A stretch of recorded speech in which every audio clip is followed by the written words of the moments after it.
Looks kind of mean from this angle, doesn't it? But at the moment it's not mean, it's pretty sad. This is a new project bike that I've picked up. You guys might have worked out that I have a bit of a fetish.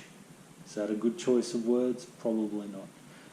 I do enjoy my 1980s vintage motorcycles. There are several floating around here. I use the CB250R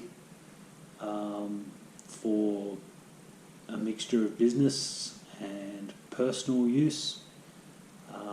It makes an excellent test bike. I do like collecting the older machines. One of the things that is on my agenda to collect is a VFR 750F preferably, or an R, either's good. One of the other bikes that I've always wanted, that was always high on my wish list, is a CBR250R. Now, to keep the story short, the bikes that we got as Australian complianced bikes from Honda were the later R. They had a twin disc brake front. You can see this one has a single disc on the front. This is the earlier CBR250R, not the CBR250RR. For collectability though, I have to say an Australian complianced CBR250RR is not a bad investment.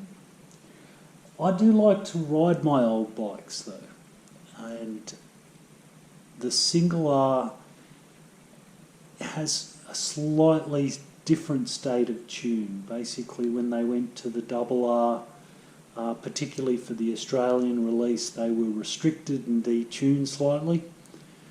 This one makes about 35 kilowatts, 45 PS, or around about 45 horsepower. In the old language, the R that was Australian complianced specifically to import into Australia only made about 30 kilowatts, or about 40 PS or 40 horsepower. So a bit of a difference. When you're riding, probably not particularly perceptible, not easy to detect. If you put two identical riders on the bike side by side, I'm sure there wouldn't be a great deal in it, but the advantage would still be to the single R.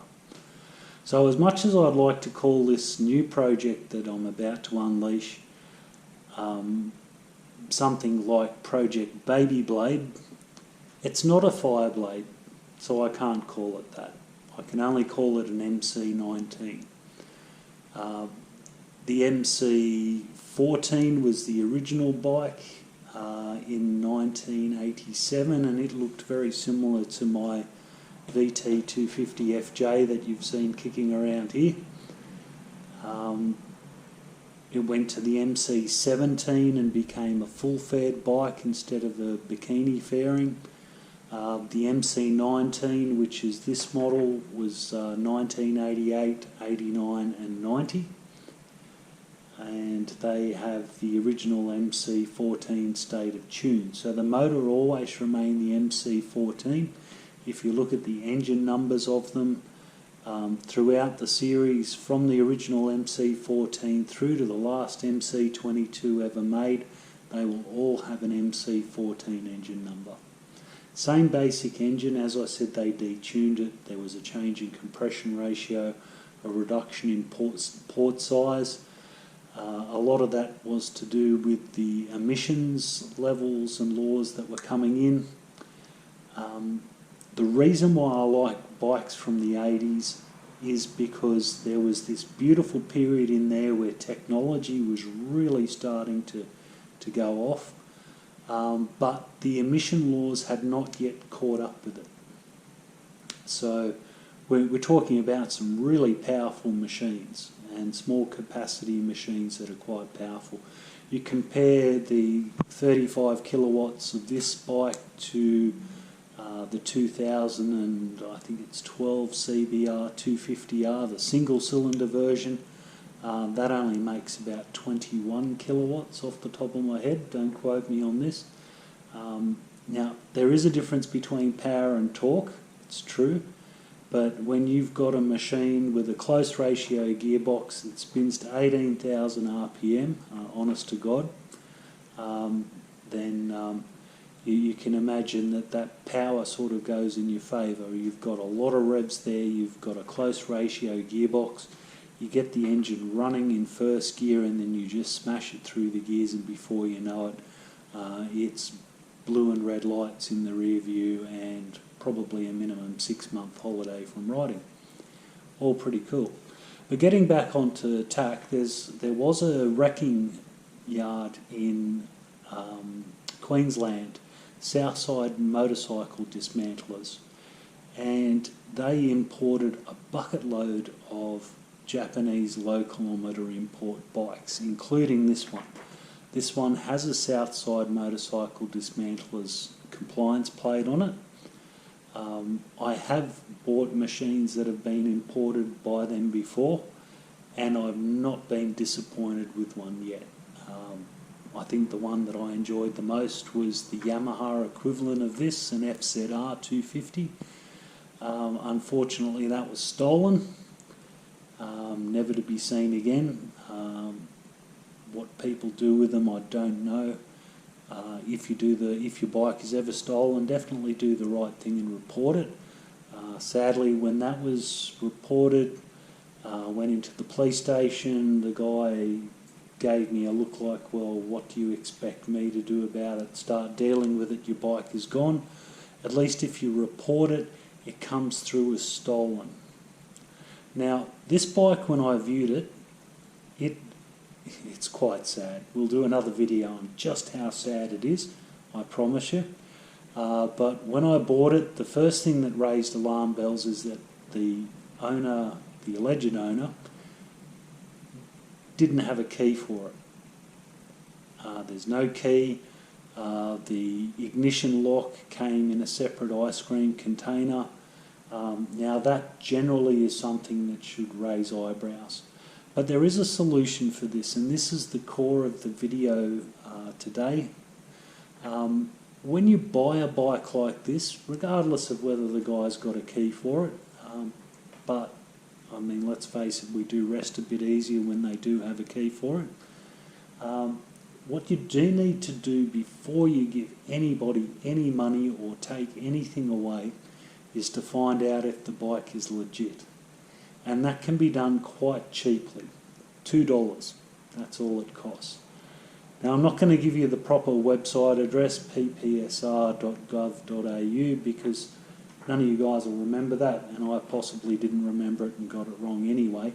Just do a search on Google for PPSR, which is the Personal Property Security Register.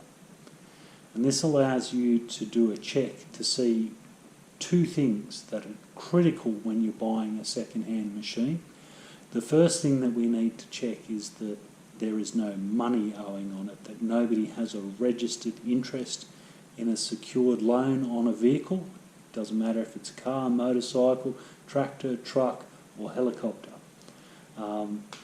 The other thing of interest, of course, is whether or not it's reported as stolen. Now, say for example, I purchased this bike and I didn't do a search, and it turns out that the owner, the person I bought it off, had gotten a loan for the bike or the car or whatever we're talking about, in this instance the bike, and used the bike as security, which is actually quite common, and then stopped paying the loan or did not pay the loan at some point. The finance company, bank or whatever lending institution loaned him that or her that money has a financial interest in the bike, and they can simply come and take it. If they stop paying the loan, definitely they will come looking for the bike. They will do a search by its VIN, find you, and through the registry, which they're allowed to do, and you will just simply wake up one day and it's gone. The other instance, of course, is if the machine has been stolen, you're going to have a hard time registering it. And of course, it's the same deal there where not only are you in danger of having somebody show up one day and take it away with a legal right to do that, the other issue is, of course, on the extreme end of the scale, if you don't have your story straight, you end up being charged with receiving stolen property. Now, that's an extreme example, but it can happen. I'm not saying it does every day, it's just one of those things that if you're not careful, you can find yourself exposed to. So, before you buy it, check it out. There's companies, when you do a search for PPSR on the internet, there'll be other companies that will pop up with ads. You know, search and make sure that your vehicle is legitimate, and they will charge about $35. If you go through the PPSR itself, the search is $2, and it's $2 well spent. What you need is the vehicle identification number, the VIN, and take it off the bike itself. Don't let somebody give you registration papers or something like that. There will be a compliance plate on the vehicle. Let's have a quick look at this one. Now, being an import, it has a plate that's been affixed to it by the importer. Often with imports you will find that there's also the original Japanese plate, and of course down here you have the engine, the frame number, which you won't be able to see. But that number is the one that will probably show up in searches, because when it's imported and applied that compliance plate, that becomes the vehicle identification number of the bike. So we'll even look at it from a different angle now. One thing you would have noticed straight off the mark is that the fairings are gone. Yeah, that's kind of sad.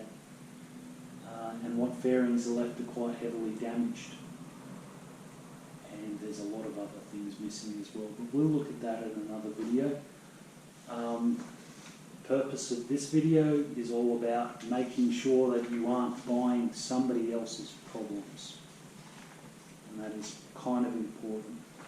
So back to your PPSR search, without waffling on any further about it, get the VIN, the vehicle identification number, and run a check on it and make sure that there are no outstanding securities, loans, that sort of thing, and the vehicle has not been stolen. You'll get issued a certificate.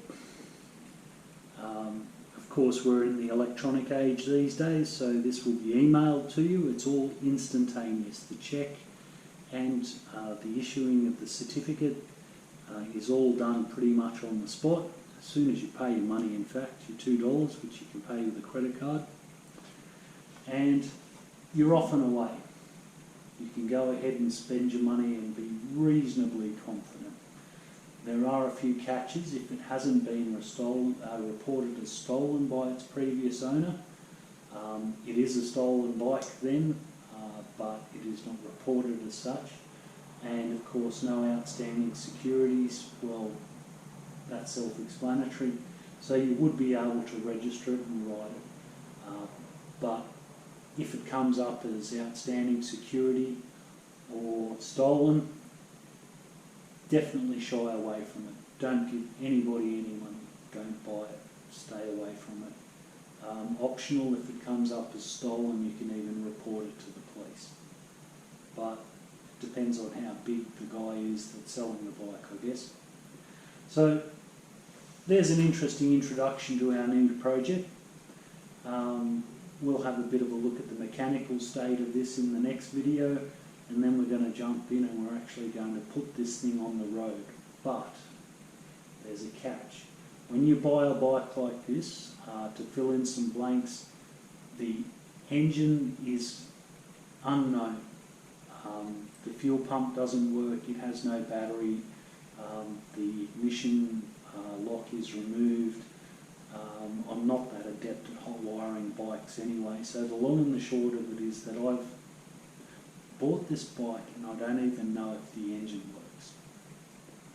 Now, I guess with something as precarious as that, given that there is also a lot of body damage and missing components on this bike, we have to assess it, because the last thing that we want to do is spend thousands upon thousands of dollars on a bike that at the moment doesn't have that great a value. Though I have to point out, interestingly enough, this bike, once restored, despite the fact that it's 32 years old, according to the frame number, this particular bike is a 1988 model, it will actually command a higher price than a 2012 model. And that's because most people with a bit of sense realise that a four-cylinder screamer is going to be better than a single-cylinder plotter any day of the week. So there you go, PPSR.